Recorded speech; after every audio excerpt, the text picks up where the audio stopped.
Alright, another winch gearbox mod. Make it faster. This time it's the King's Dominator 7.2, whatever the hell that crap is. Junk winch.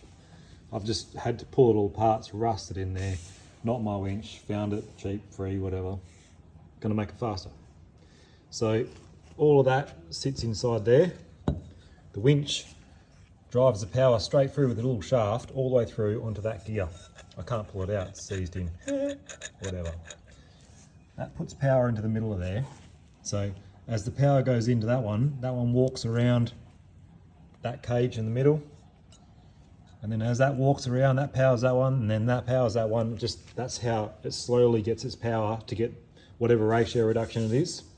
And in this model, that is your free spool. So that one sits on top of that gear. When that's in there, with the free spool, that's locked. So that means it puts the drive on the gears to go around. And when the free spool is open, that actually spins.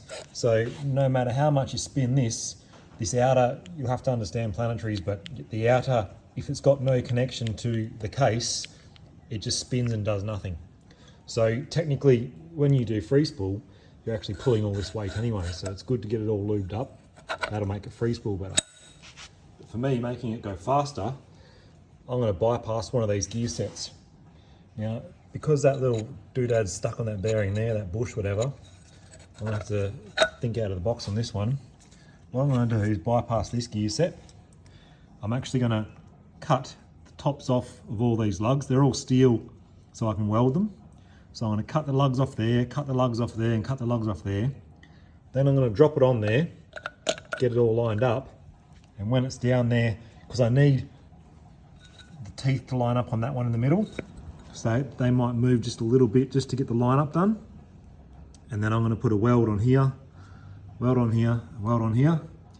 And then if it sticks out too far, because that's my outer tolerance, I'll just make sure it's all ground down around the edges, so it actually does not drive on that second spline there.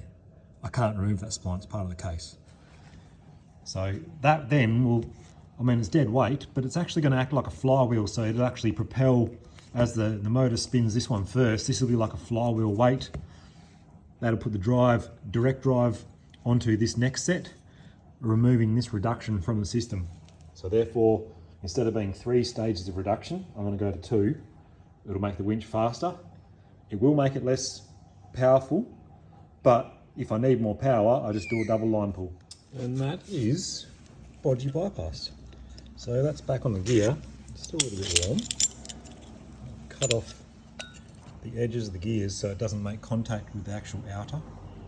And I had to make sure that the splines of that guy fits in there. You can't just go weld them wherever you want, because you've got to get it to line up. That's in.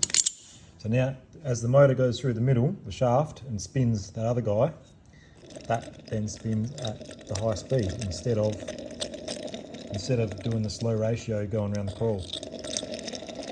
And that spline there will drive the next one faster than it should have been. A bit of light grease, put it back together, and a little bit of oil. I'm not going to worry about heaps and heaps of grease, because that just makes it hard to free spool. I'm going to just lightly coat things with grease just so it goes back together like assembly grease, and then it's going to get probably a cupful of oil. So I've modified the end gear set in this King's heap of shit. Freebie. How fast is it?